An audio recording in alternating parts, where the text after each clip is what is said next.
Hi everyone, welcome back to my channel. कभी कभी दुनिया के अंधेरे में एक छोटा सा डायरी का पेज इंसान की रूह को रोशन कर देता है। ये कहानी है एन फ्रैंक की, एक लड़की जो छुपी थी और दुनिया के लिए अपनी आवाज़ लिखती है।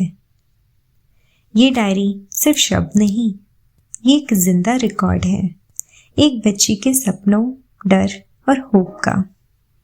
ये बुक है the diary of young girl. कहानी शुरू होती है एम्स्टर्डम 1942। एन 13 साल की है, नाजी जर्मनी के कंट्रोल में, हॉलैंड। ज्यूज के लिए rule strict, school closed, outings restricted.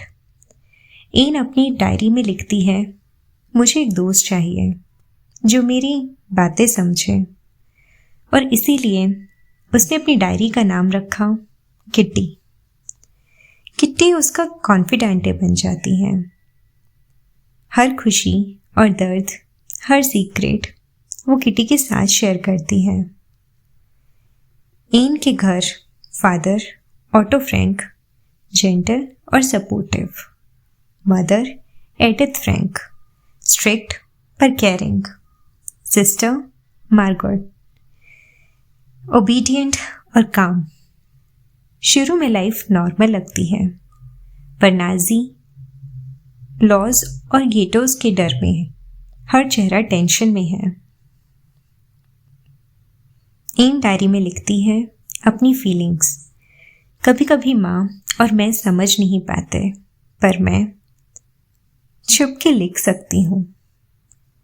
जुलाई 1942 में फैमिली छुप जाती है सीक्रेट एनेक्स में।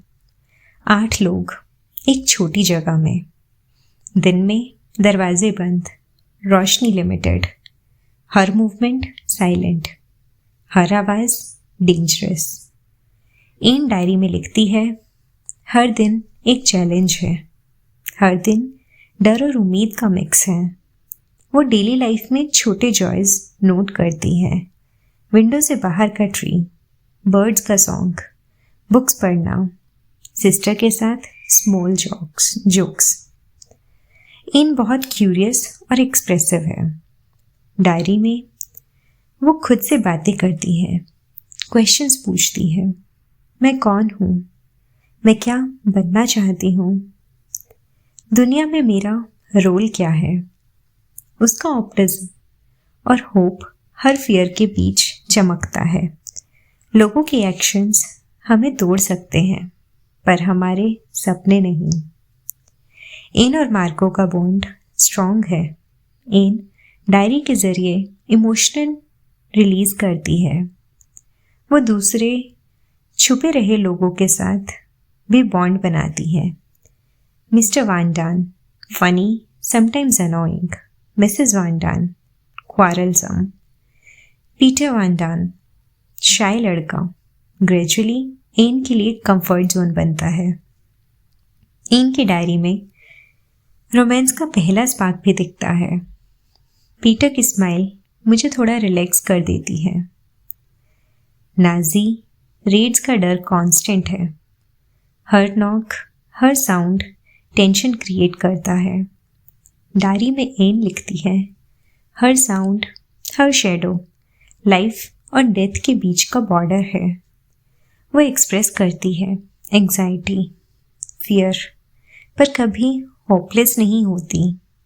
Nights with silence, watching soldiers, hopes for liberation. Anne के पेजेस में आपको ग्रोथ दिखेगी, बचपन से टीनेज थिंकिंग, अपनी आइडेंटिटी को समझना, ह्यूमैनिटी और इनजस्टिस के बारे में इंसाइट, दुनिया को बेटर बनने की होप। डायरी का best part, even in darkness I see the light, even in fear I feel love. अगस्त 1944, Nazis discover secret annex, Anne और family deported, concentration camps. Diary में एन ने ये लिखा, नहीं कि क्या होगा, पर उसके शब्दों में रेजिलियंस और ह्यूमैनिटी का मैजिक है। एन फ्रैंक कभी वापस नहीं आती, पर उसके शब्दों में उसकी जिंदगी जीती है। डायरी पब्लिश होती है 1947 में। दुनिया के लिए एन एक सिंबल बन जाती है। होप, करेज, ह्यूमैनिटी, इनोसेंस इन केओस। फियर में भी होप दिखना चाहिए। दुनिया के अंधेरे में इंसान की रूह चमकती है। वर्ड्स का पावर कभी कम नहीं होता।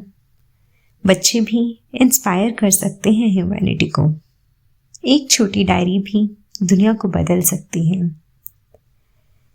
अगर इनकी कहानी आपको छू गई हो, सब्सक्राइब करें, लाइक करें, कमेंट में लिखें। अगर आप एन की डायरी में एक पेज लिख सकते तो क्या लिखते?